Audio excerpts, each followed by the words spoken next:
변화산에서 예수님이 변형된 모습을 보여주시면서 그러고 난 다음에 십자가의 복음을 그들에게 전합니다.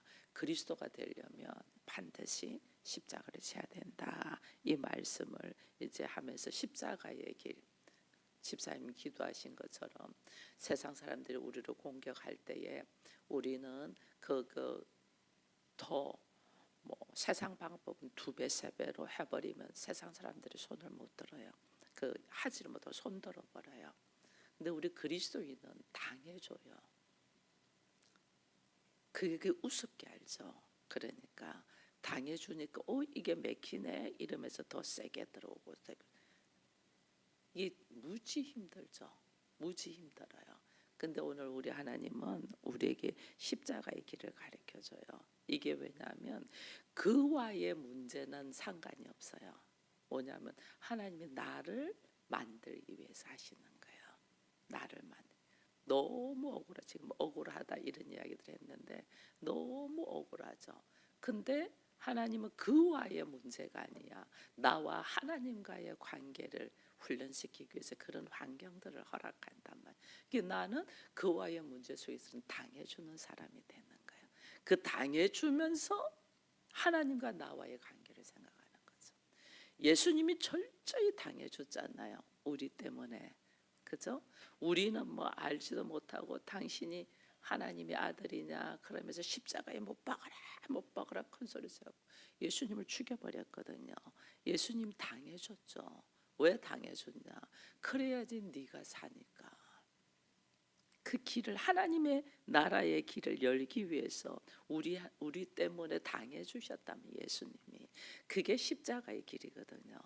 그러면 나도 오늘 하나님이 그리스도인으로서의 하나님 자녀로 살게 하면 내가 얼마나 주님 앞에 내가 말도 안 되는 모습으로 내가 서 있는 나를 보게 하기 위하여 그런 환경을 여는 거예요. 말도 안 되는 내 모습 때문에 예수님이 당해주셨구나. 그걸 딱 깨달으면서 내가 그 예수를 찾고 찾도록, 그 예수를 찾고 찾아야 되는데 우리는 문제만 해결하려고 하잖아요. 그래서 제자들에게 반드시 이 십자가의 길을 가르쳐요. 그런데 제자들은 이 예수가 십자가를 지는 것에 대하여 영접하지를 못하죠. 받아들이지를 못하죠. 이해하지를 못하죠. 그러니까 예수님이 변화산에서 십자가 후에 부활과 하나님의 우편에 앉는 하나님의 예수 그리스도의 모습이 어떤 모습입니까? 쫙 보여주는 거죠. 이게 변화산에서 도무지 내가 이해가 되지 않는 십자가의 길, 우리도 당해주라면 이해가 되지 않죠. 억울하죠. 그래서 못 당해준대. 그 이후에 있는 일을 쫙 보여주죠. 그러니까 이들이 깜짝 놀라죠. 그런 걸 보여주고 놀라운 신비의 체험을 하고 이제 산에서 내려오는 장면이 오늘 본문 말씀입니다. 산에서 내려오면서 예수님이 뭐냐면 너희가 본 것을 아무에게도 이르지 말라 그러는 거예요. 신비한 체험을 한 거. 내려와, 이게 지금 베드로와 야고보와 요한만 데려갔으니까 9명의 제자들이 있을 거 아니에요. 산 아래에. 그들에게 얼마나 말하고 싶겠어요. 근데 주님 말하지 마. 제가 여러 번 말했습니다. 하나님의 나라의 일을 할 때는 내가 이제 어떤 놀라운 하나님의 음성을 듣고 사명을 받고 예수를 경험한 거 이거 아무것도 아니에요. 왜냐하면 내가 아직 만들어져 있지 않는 단계니까. 내가 그리스도인으로서 철저히 말씀에 의지하여 걸어가며 하나님 나라를 보는 걸로 그치지 않고 하나님의 나라를 누려야 되니까. 그리고 하나님의 나라가 있음을 선포하고 예수 그리스도의 살아계심을 내가 인정하며 선포하며 살아갈 때까지는 내가 아직 하나도 만들어진 게 아니야. 그래서 우리는 조금 하나님의 음성을 듣고 내가 어떤 행동을 하고 이거 자랑할 게 하나도 말하지 말라는 거예요. 왜? 아직까지 만들어지지 않았잖아. 그래서 어린아이들의 어떤 모습을 보고 자랑하지 말고, 자녀들의 어떤 모습을 보고 말하지 말고, 내가 어떤 하나님의 경험, 신비한 경험을 갖고 말할 필요가 없는 거예요. 왜? 나는 아직 온전하지 않고 사단이 와서 한번 훅 치면 그냥 넘어질 자니까. 이게 우리가 올랐었다가도 누가 가족들의 문제가 생기고 나를 공격하면 그냥 바닥으로 떨어지잖아요. 이 내가 완성되지 않았다는 거예요. 지금 만들어지고 있는 과정이라네요. 만들어지고 있는. 그러니까 그거 자랑할 거 하나도 없다는 거예요.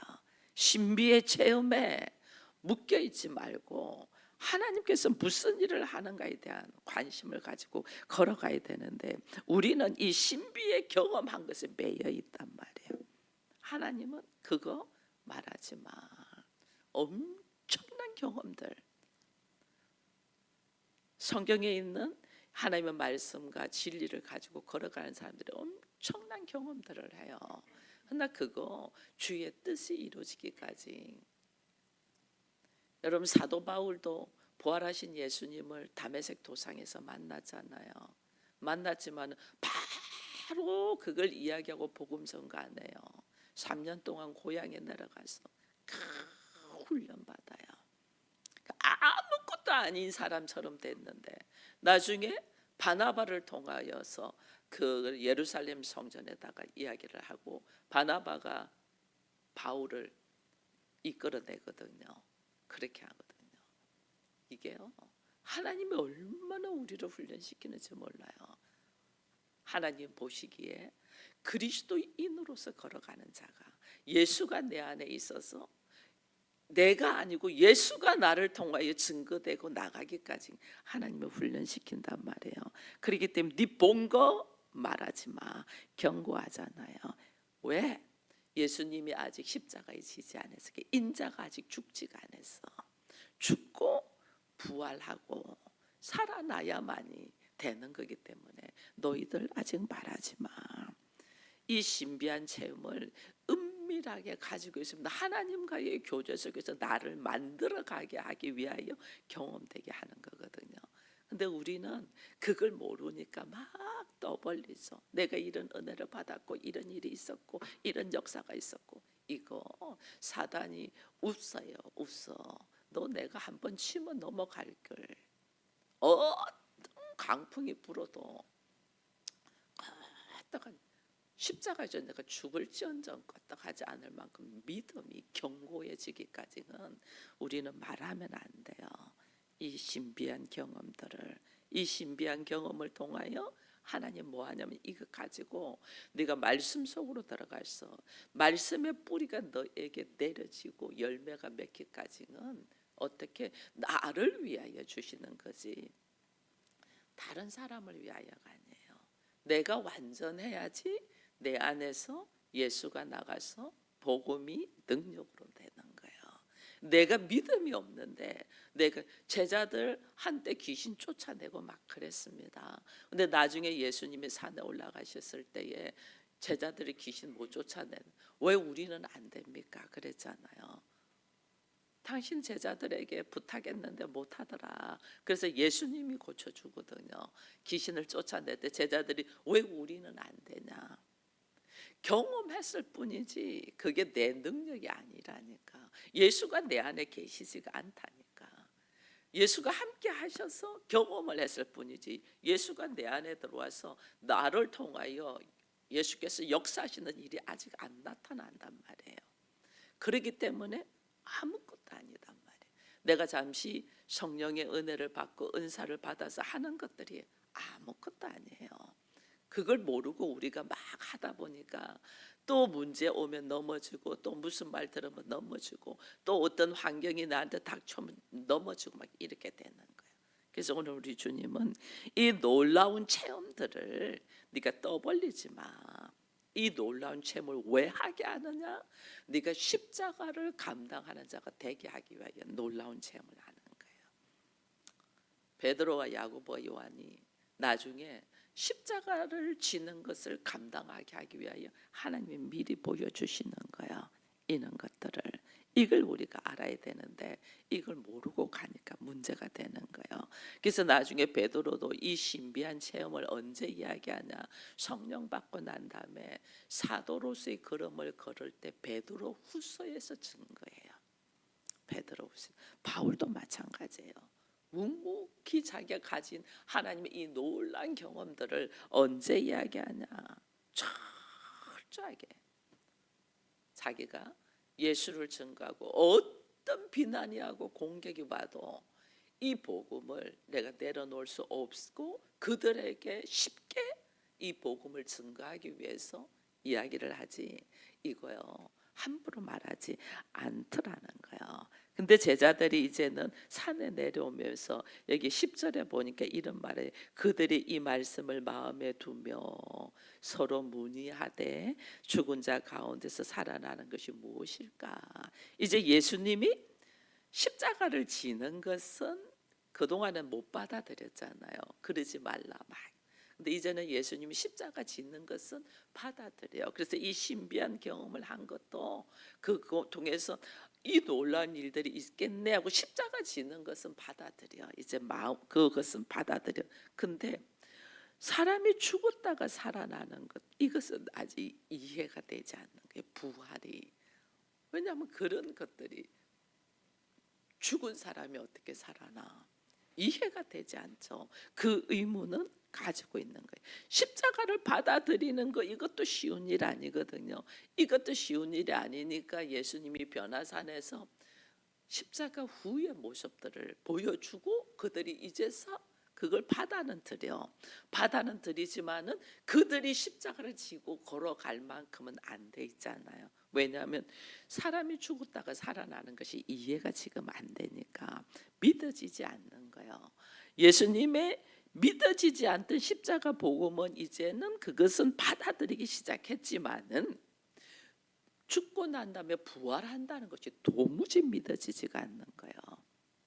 왜 믿어지지가 않냐는 거예요. 근데 여기서 믿어지지 않는 것에 대하여 이야기를 합니다. 11절에 이런 말을 합니다. 또 이에 예수께 묻자고 이르되, 또 한 가지 묻는 거죠. 죽었다가 살아나는 것도 이해되지 않는데 자기들이 이걸 받아들이지 않고 이해되지 않는 근본적인 이유가 있어요.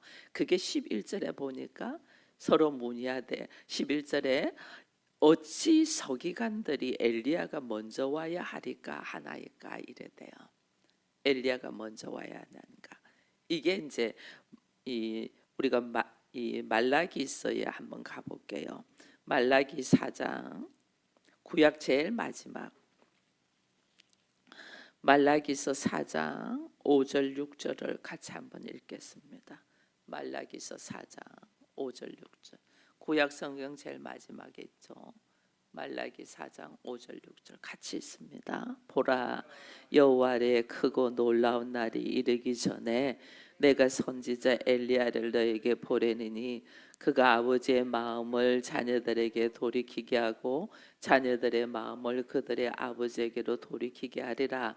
돌이키지 아니하면 두렵건대 내가 와서 저주로 그 땅을 칠까 하노라 하시니라. 아멘. 이게 뭐냐면 하나님의 놀라운 역사의 일이 있기 전에 선지자 엘리야가 먼저 온다고 돼 있어요. 그러니까 메시아가 오기 전에 선지자 엘리야가 먼저 온다는 그 의도가 또 하나 있고, 그 다음에는 또 6절에는 보니까 아버지의 마음을 자녀에게 돌이키게 하고 자녀들의 마음을 그들의 아버지에게 돌이키게 하리라. 돌이키지 아니하면 또 내가 와서 저주의 땅을 친다. 이건 심판이거든요. 심판. 그러니까 다른 말로 하면 예수님의 초림 때는 이들의 마음을 아버지의 마음으로 돌이킬 수 있도록 이게 예수님이 죽기 위하여 십자가를 지기 위하여 오시잖아요. 그런데 그때 돌이키지 아니하고 회개하지 아니하고 하나님의 마음을 받아들이지 않으면 재림 때는 심판해 주러 오시잖아요. 심판해 주러 오셔서 다 썰어버린다는 거죠. 그러니까 이게 지금 두 가지 이야기를 하는 거예요. 여기에서 보면 이게 성경 연구가들이 서기관들입니다. 성경 연구가들이 그들은 늘 그거를 말씀을 가지고 율법의 말씀을 가지고 연구해서 앞으로 우리나라가 어떻게 되면 어떤 일이 이것을 미리 말하는 사람들인데, 이들이 유대인들이 서기관들의 성경 연구가들이니까 그들에게서 늘 들은 이야기가 있는 거예요. 들은 이야기야. 이 말라기에서 4장 5절 6절의 말씀을 가지고 엘리야가 먼저 온다, 이거는 딱 적혀 있잖아요. 다른 걸 몰라도 하나님의 나라가 임하기 전에 엘리야가 먼저 온다, 이게 있잖아요. 그러니까 예수님이 메시아면 그 전에 엘리야가 와서 이미 그가 예수님이 오시기 전에 모든 것을 회복시켜 놔야 되는데 도대체 이게 받아들여지지가 않는 거죠. 예수는 십자가를 진다고 하네. 근데 메시아가 오기 전에 엘리야가 와서 이미 하나님 나라가 회복되고 난 다음에 메시아가 와야 되는데, 예수님이 십자가를 진다는 게 이게 메시아야 아니면 사람들이 말하는 엘리야야, 이게 막 의문이 막 오는 거예요. 자기 안에 있는 지식과 전통과 문화가 그로 하여금 예수님의 말씀을 못 받아들이게 하는 거예요. 근데 재미있는 것은 예수님이 또 말씀을 하십니다. 12절 13절에 보니까 이르시되 엘리야가 과연 먼저 와서 모든 것을 회복하거니와 어찌 인자에 대하여 기록하기를 많은 고난을 받고 멸시를 당하리라 하였느냐. 이게 우리의 상식과 전통에 대하여 의문점이 막 있어서 말씀이 받아들이지 않을 때 우리 주님이 질문을 하는 거예요. 엘리야가 먼저 와서 모든 것을 회복할 거야. 근데 어찌 인자가 또 많은 고난을 받고 멸시를 당한다 하였느냐. 이게 이들 안에 품고 있는 의문점을 주님이 다 말을 하시는 거예요. 엘리야가 먼저 와서 이스라엘의 회복을 해줘야 되는데 또 왜 고난을 받고 멸시당한다고 하지? 이게 막 뭐가 앞뒤가 안 맞고 이게 안 믿어지는 거죠. 그게. 그러면서 예수님이 말씀합니다. 13절 그러나 내가 너에게 이르노니 엘리야가 왔으되 기록된 바 사람들이 함부로 대우하였느니라. 엘리야가 왔는데도 사람들이 알아보지 못하고 그들을 함부로 했다. 이게 지금 예수님은 두 가지 관점에서 이야기하는 거예요. 하나는 세례 요한이 회개하라 천국이 가까웠다면서 회개를 선포하면서 예수님을 받아들일 준비를 계속 선포하잖아요. 그죠? 근데 이들이 뭐 하냐면 세례 요한을 어떻게 해요? 너무나 하찮은 여자아이의 춤을 통하여 자기 가시로 통해서 죽여버리잖아요. 너무 쉽게 죽여버리잖아요. 이게 오늘 인생의 어리석음이란 말이에요. 그게 이제 마태복음 17장 가면 나와 있어요. 마태복음 17장 엘리야가 이미 왔으되 알지 못하고 사람들이 임의로 대우했다 하고 17장 13절에 그제서야 세례 요한인 줄 깨달았더라, 이렇게 돼 있거든요. 한 가지는 세례 요한이 왔는데 이게 엘리야로 하나님의 나라의 복음을 위하여 그렇게 회개하고 돌이켜서 말씀을 받아들일 준비를 하라고, 메시아가 오실 것을 준비하라고 그렇게 했는데도 사람들이 함부로 대했잖아요. 함부로 대해서 그를 죽여버린. 예수께서 말씀하시는 말을 마태복음에서 이제야 그가 엘리야가 세례 요한인 줄 깨달았다, 이런 말이 있거든요. 그와 함께 더 넘어가면 예수가 하나님의 아들로서 하나님의 나라가 이 땅에 임할 수 있도록 우리 주님이 뭐냐면 고난 받기 위하여 오시거든요. 고난의 주. 마가복음은 철저하게 하나님의 아들이시면서 이 하나님의 아들이 우리를 위하여 철저하게 고난 받는 주, 이걸 이야기를 하거든요. 철저하게 고난 받는. 예수님이 이미 왔으나 이 예수를 어떻게 대우하기를 완전 개돼지처럼 취급하잖아요. 예수를 채찍을 가하고 때린다는 것은 나와 그를 채찍으로 때린다는 것은 너는 나와 격이 다른 자야. 신분이 다른 자야. 나는 사람이고 너는 짐승이야. 그래 때리는 거예요. 요즘은 짐승도 그렇게 때리면 동물 학대죄로 걸리지만은 이때 당시는 짐승, 노예 이런 사람들은 사람으로 생각 안 했잖아요. 그래서 때리는 거예요. 여러분, 남편이 아내를 때리는 것은 그 사고가 있기 때문에 때리는 거예요. 그가 나다 하면 절대 때릴 수 없어요. 너는 개 돼지하고 때리는 거예요. 부모가 자녀를 때리는 것도 마찬가지예요. 교육을 위하여 때리면 그 아이를 교육을 위하여 절대로 감정으로 때리지 않아요. 교육은 자기의 감정을 내려놓고 아이의 삶을 위하여 교육적으로 때리지, 감정이 북받쳐고 자기 생각에 부여 때리는 거는 개돼지로 취급하는 거예요. 그렇게 맞고 자란 아이들이 어떻게 정상적으로 크겠냐고요. 내가 부모로부터 가장 사랑을 받고 인정을 받아야 될 아이가 부모로부터 개돼지 취급받았는데 무슨 그 아이가 잘 크겠어요? 그걸 몰라요, 부모들이. 회개도 안 해요. 내가 자녀를 같은 인격을 놓고 생각하지 못한 것을 회개도 안 해요. 역으로 마찬가지예요.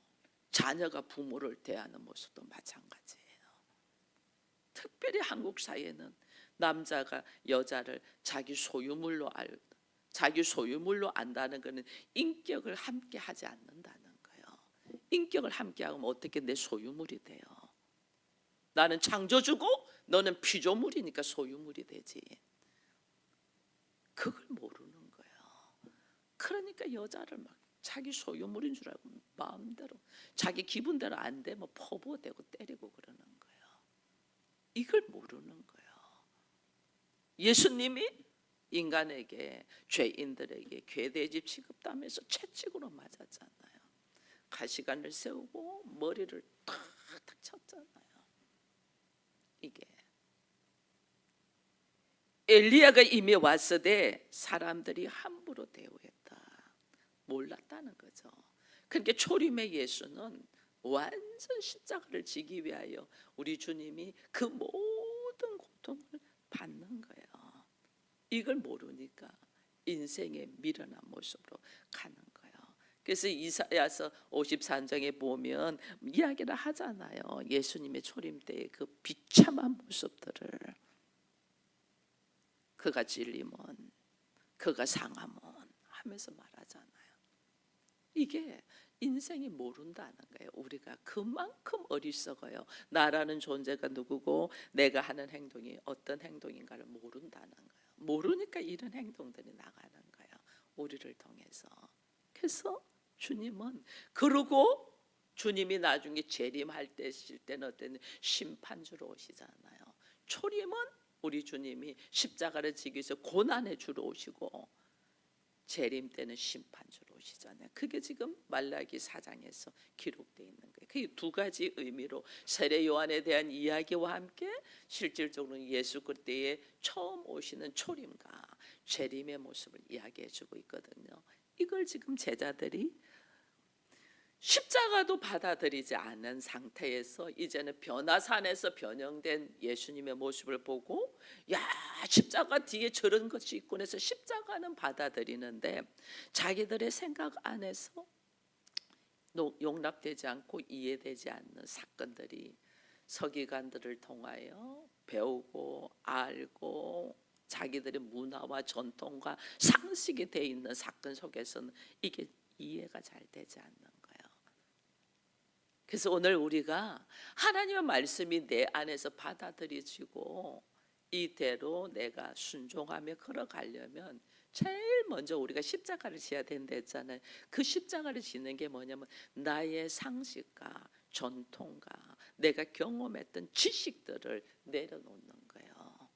이게 딱 있으니까 아무리 주께서 말씀하셔도 제자들도 이제 겨우 십자가는 받아들여서 근데 부활의 영광은 아직 이해가 안 되는 거예요.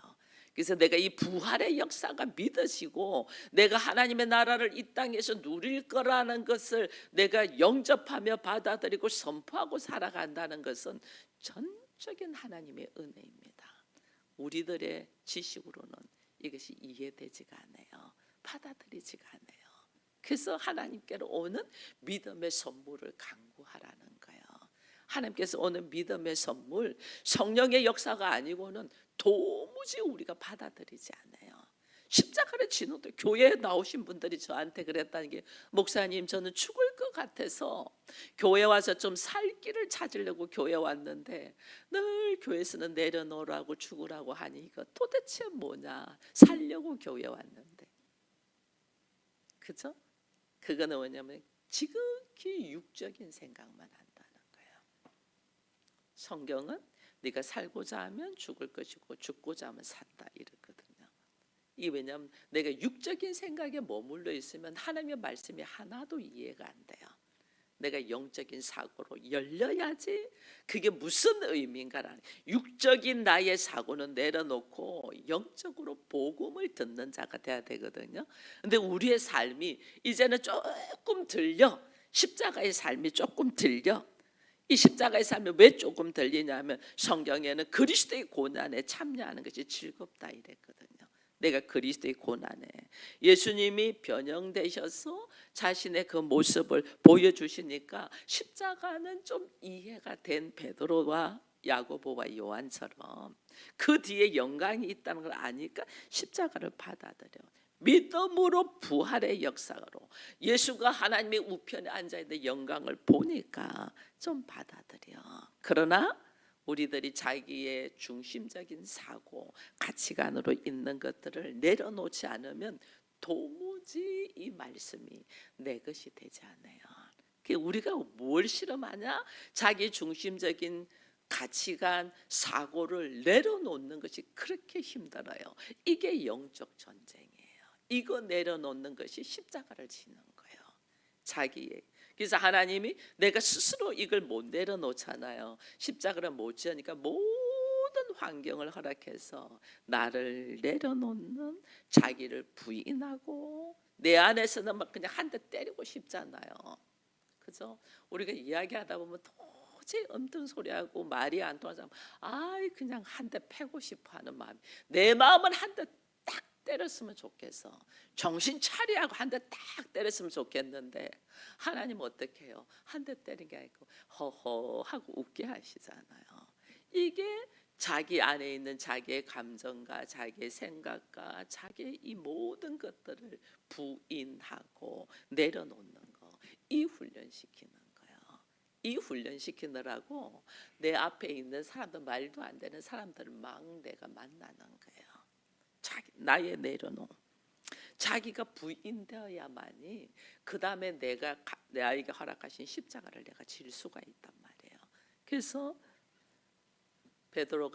베드로전서 4장에 보면 고백을 합니다. 오직 너희가 그리스도의 고난에 참여하는 것은 즐거워하라. 왜? 이는 영광을, 그의 영광을 나를 통해서 나타내기 위함이다라고 이야기하고 오히려 즐거워하고 기뻐하라고 했거든요. 이게 나의 환경은 지금 죽을 만치 고통스러운데 하나님의 말씀은 항상 기뻐하라, 범사에 감사하라. 이게 우리 현실과 맞나요? 안 맞지. 근데 하나님 그런단 말이에요. 왜? 나로 하여금 그리스도의 고난에 참여하는 자, 자기를 부인하고 자기 십자가를 지고 예수를 따르는 자로 되게 하기 위하여 하나님께서 이 모든 환경을 허락하셨다. 하나님의 허락하심이 없이는요 참새 한 마리도 떨어지지 않는다 했거든요. 근데 어떻게 내 앞에 이렇게 굵직굵직하고 큰 일들이 많이 터지냐고. 이거는 하나님의 허락하심이다. 그걸 딱 알고 하나님, 내가 이 상황에서 나를 부인하고 십자가를 지고 걸어갈 수 있는 믿음의 용기와 함께 성령의 역사를 간구하시는 거예요. 그때 놀라울 만큼요 내가 감당이 안 되는 일들이잖아요. 그러면요 저는 경험을 했어요. 제가 도무지 감당이 안 되는 일은 뭐 감당이 안 돼서 벌벌벌벌 떨어요. 예를 들면 막 벌벌벌벌 떨어요. 감당 안 될 때 그렇거든요. 내가 어떻게 해야 되지? 내가 앞으로는 어떻게 살아야 되지? 내가 뭐 벌벌벌 떨 때는요, 내가 감당이 안 된다는 거 주께서 아셔요. 그래서 성령이 내 안에 쫙 들어오셔요. 정말 저는 그걸 경험했거든요. 감당이 안 돼서 벌벌벌 떨고 있는데 성령이 저 안에 쫙 들어오셔서 갑자기 마음이 편안해지는 거예요. 그리고 내 입에서 나가는 말이 내가 하면서도 내가 아니야. 너무 멋있게 나가. 말 한마디 하면 상대방이 막 그냥 나를 죽이러 온 상대방이 오히려 그가 감동을 받고 놀래서 뒤로 넘어져. 제가 말하면서도 어떻게 이렇게 편안하고 어떻게 이렇게 순수하고 어떻게 이렇게 하나님 보시기에 아름다운 모습을 할까? 제가 말하면서도 제가 믿어지지가 않는다니까요. 또 내가 감당이 안 되는 일을 또 하나 받는 갑자기 그 버스에서 스리를 당해서 소매치기한테 스리를 당했어요. 여러 명 무리지어서 나중에 딱 보니까 여러 명 무리지어서 함께 저를 에워싸서 내 가방에 거를 가져가고 또 여러 명 함께 훅 내리고 한 사람은 내가 어떻게 반응하는 거 보려고 한 사람은 딱 있었거든요. 벌벌벌 떨리잖아요. 그 어린 나이에 젊은 나이에 벌벌벌 떨렸는데 은행 딱 가가지고요. 생각도 못했는데 은행 직원 한 명이 남자분 한 명이 딱 나오시더니 그 상황을 전부 다 해결해 주더라니까요. 나는 막 멘붕이 와가지고 막 어찌할 줄을 모르잖아요. 어찌할 줄 모르는데 그 상황을 그 사람이 지갑 안에 무슨 카드 들어있었냐 뭐 은행 카드며 뭐 전부 다 정지시켜 주는 거예요. 그가 자기가 다 전화해서 다 정지시켜주고 나중에 다 해결되고 난 다음에 내가 돈이 하나도 없잖아요. 그러니까 택시 타고 집에 가 있으면 나중에 연락이 올 거라고. 그 사람 뭐냐면 내 이 가방에 돈을 훔쳐간 사람이 내 뭔가를 보고 나한테 전화할 거라는 걸 알고 있었더라고요. 그때 지갑 찾으면 됩니다. 뭐 내가 중인동점하고 다 있는데요. 그랬더니 연락이 올 거니까 그때 찾으면 되니까 집에 돌아가는 택시비까지 저한테 주더라니까. 생년 이름도 모르고 얼굴도 모르는 사람 해결책을 해주시더라고요. 하나님. 그리고 나중에 다음 날에 제가 돌아가서 그 직원에게 받은 돈이 있잖아요. 그걸 갚으려고 갔는데 그런 분은 안 계신다는 거예요. 그런 분은 안 계신데 직원들이 아니 어제 그 뒷자리에서 나왔잖아요. 그리고 어제 이런 일이 있었고 나를 있고 아가씨도 옆에 자기들은 전혀 모르는 거예요. 그런 분이 안 계세요. 저 아직까지 돈 못 갚았어요. 수십 년이 지났는데 하나님은 우리에게 우리가 순수한 마음으로 하나님 나라를 위하여 걸어갈 때에 눈동자같이 지키며 너무너무 억울하는 일을 당할 때는 하나님이 내가 해결이 안 될 때는 성령이 내 안에 들어오셔서 해결을 하시든지 안 그러면 내 안에 들어오셔서 해결하는 것도 감당이 안 되는 누군가의 천사를 보내서 해결하게 하신다니까요. 여러분이 얼마나 말씀 가운데서 믿음으로 살고 있나 이거 훈련시키는 거지 문제를 통하여 나를 죽이려고 하는 것이 아니에요. 우리가 이걸 모르니까 늘 넘어지는 거예요. 왜?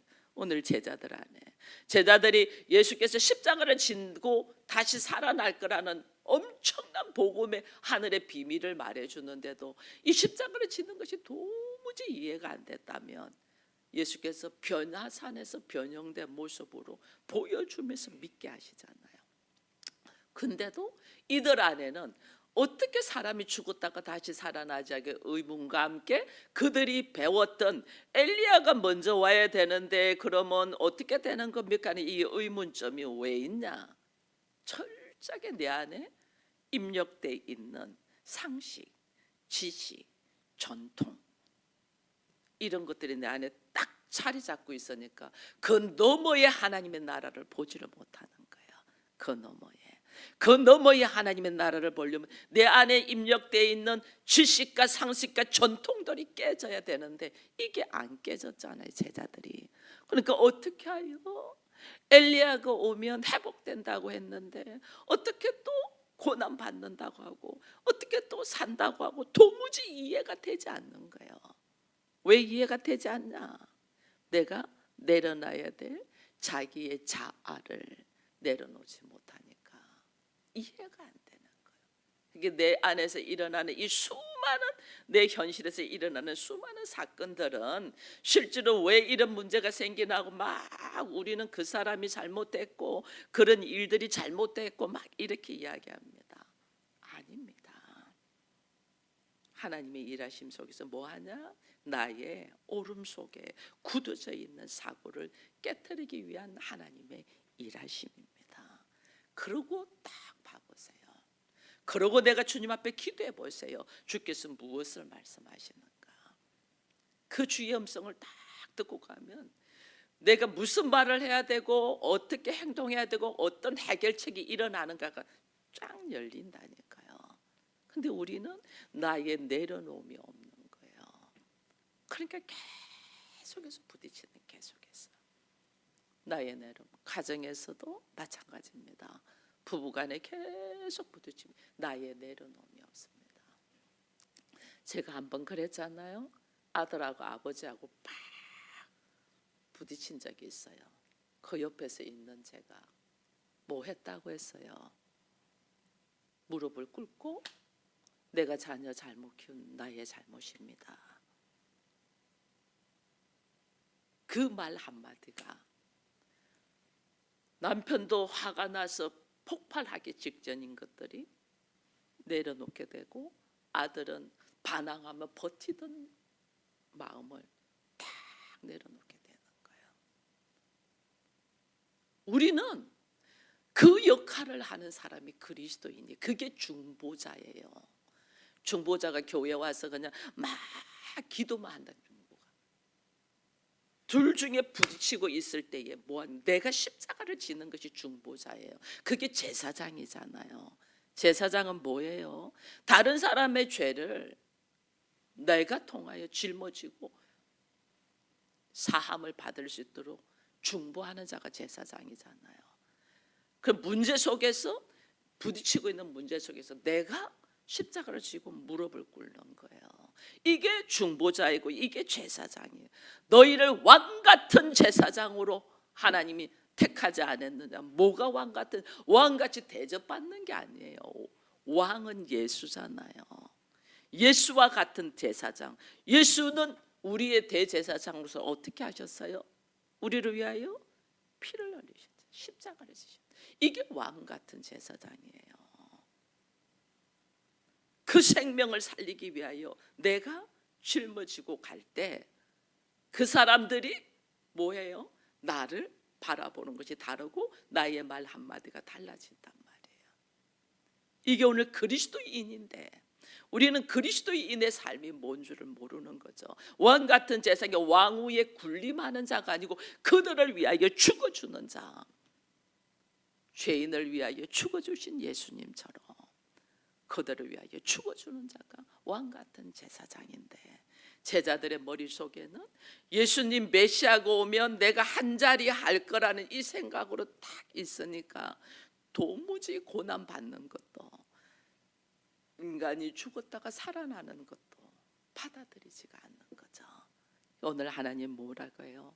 내가 그 모습도 되지 않는데 뭐가 뭔 줄도 모르는데 무슨 신비의 체험을 한 것을 떠들고 다니냔 말이에요. 그 신비의 체험이 내 것이 되기까지 우리는 입을 봉하는 거예요. 내 것이 아니잖아. 잠시 환상을 봤을 뿐이잖아. 내 것이 되면 하나님은 나도 그 위치로 세울 거거든요. 내 것이 되었을 때 그때 우리는 역사가 일어나는 거예요. 그러니 오늘 우리가 그리스도인으로서 걸어가는 모습이 얼마나 이 훈련 과정의 단계들이 있는가를 보면서 이 과정들을 그냥 반항하고 가지 말고 이 과정에서 나는 어느 단계에 있고 무슨 훈련을 받고 있고 그 다음 단계가 뭐고 또 그 다음 단계가 뭔가를 우리는 좀 보는 눈이 열려서 오늘 나에게 주어진 훈련을 잘 감당되는 우리 모두가 되기를 축원드립니다. 기도하겠습니다. 하나님 감사합니다. 변화산에서 예수님의 그 엄청난 변화된 모습을 보고 흥분하여 어찌할 줄 모르는 제자들에게 너희는 이것을 본 것을 아무에게도 이르지 말라 말씀하시면서 그들의 생각과 그들의 삶이 주와 연합되어 하나 되어 하나님의 나라를 누리기까지 그들에게 경고하신 이 모습을 봅니다. 사람들은 의문을 가집니다.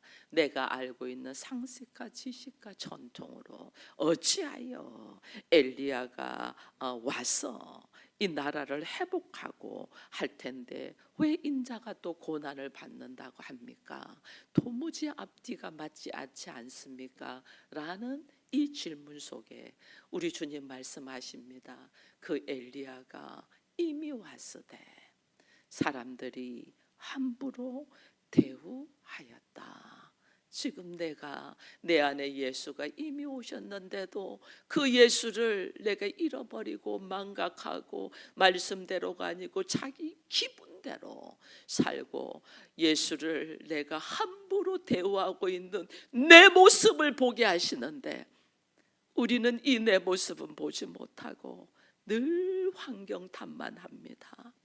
아버지여, 우리의 미련하고 우리의 무지하고 어리석음을 불쌍히 여기셔서 성령으로 믿음의 선물로 다시 일어서는 우리가 되게 하여 주옵소서. 말씀이 육신이 되어 우리 가운데 오신 주님, 그 육신은 나의 미련한 죄의 값을 감당하기 위하여 오셨는데 그 은혜를 받으셨는데도 우리는 그 은혜를 깊이 묵상하지 못하고 내가 예수로 살아야 되는데 내가 예수로 살지 못하는 이 어리석음을 불쌍히 여기시고 이제 성령으로 말미암아 우리가 예수와 연합되어 오직 나를 통하여 부활하셔서 살아계신 예수가 나타나게 하여 주옵소서.